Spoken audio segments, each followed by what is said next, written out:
Today, you're connected more than ever. Your friends, your family, your life. Having a partner that understands banking is what you do on your time, anywhere you like. It's about being connected. Renaissance Bank, understanding you.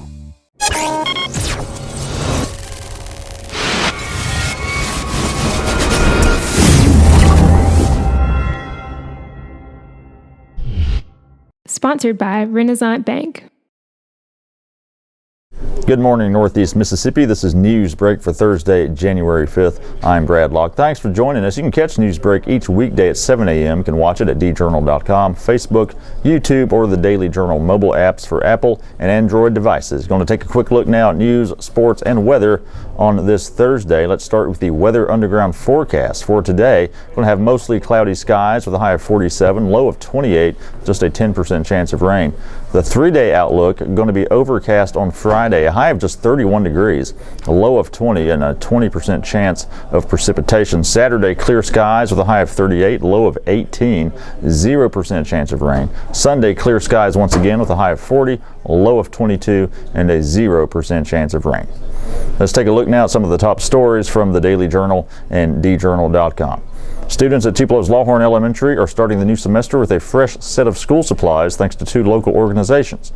The Tupelo alumni chapters of Delta Sigma Theta sorority and Omega Psi Phi fraternity have donated 28 backpacks filled with pencils, erasers, art supplies, paper, and other supplies to Lawhorn. They presented administrators with the backpacks Wednesday morning at the school. Teachers and counselors will give those backpacks to students according to need. The Tupelo chapter of Delta Sigma Theta has several members who teach at schools across the district, and some of them teach at Lawhorn, and they hope to make this sort of donation annually. Terry Watson with the local chapter of Omega Psi Phi said he and the other members of his organization want to help level the playing field for local students. Lawhorn Principal Ryan Curry said the donation comes at a critical time where students have often used up the supplies they bought at the beginning of the school year, but some parents may not be able to buy all new supplies again, especially after Christmas and the holiday season.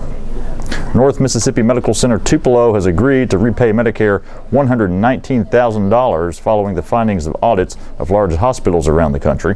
The auditors who work for the U.S. Department of Health and Human Services Office of Inspector General reviewed 237 inpatient and outpatient claims filed by NMMC from 2013 and 14.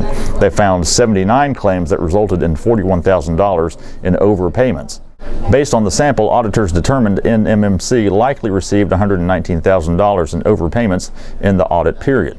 NMMC said the overpayments fell into 2 categories: the use of EEG tests, which measure electrical activity in the brain, and cases where NMMC did not credit Medicare for rebates from medical device manufacturers.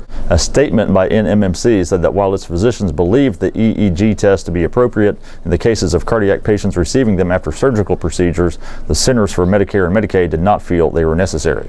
NMMC says it has taken steps to improve its processes so that these overpayments do not occur again. More than a quarter of students who received special education vouchers to pursue private education options have opted to return to public schools. That's according to State Superintendent of Education Carrie Wright, who on Wednesday updated the House Education Committee on education issues. Under the Equal Opportunity for Students with Special Needs Act passed in 2015 and broadened during last year's legislative session, parents of students with special needs can apply for a voucher of $6,500 annually to pursue private education options for their child. However, Wright said that during the summer, 425 scholarship slots were awarded, but only 274 students are receiving funds. Of the rest, 109 have re-enrolled in public schools, while 10 have either moved or dropped out. Wright said the State Department of Education is trying to determine why the other students awarded the scholarships are not requesting the funds. It could be that some students were already enrolled in private schools when they received the funds, and in some instances, a student might no longer need special education services even though they are receiving the voucher. There are about 65,000 students with various special education classifications in Mississippi. And in sports, there's going to be a lot of good basketball at Pontotoc High School on Saturday. The Tangle on the Trail will feature 8 games, 4 boys games and 4 girls. It was a boys-only affair last year, and Pontotoc girls coach Bill Russell loves the lineup that's been put together. The girls' slate includes defending Class 3A state champ Boonville taking on 6A power Olive Branch. Reigning 2A champ Ingomar will play New Site, while Russell's Pontotoc squad takes on the state's top-rated 6A team, Starkville. The boys' schedule includes Tupelo versus the defending 5A champ in Arkansas, Forest City City, as well as Starkville against Spain Park, Alabama, and Pontotoc versus New Hope. Admission for the event is just $10. That's it for Newsbreak on this Thursday. We do want to remind you to check out the Memo podcast, all things Northeast Mississippi, news and entertainment, with myself and W. Derek Russell. We had a new episode on Wednesday with Emma Kent filling in as co-host for Derek. We talked with Bobby Harrison about what's going on this first week with the state legislature reconvening. Also, William Moore talked about the Lee County superintendents and the possibility of a bond referendum in the future.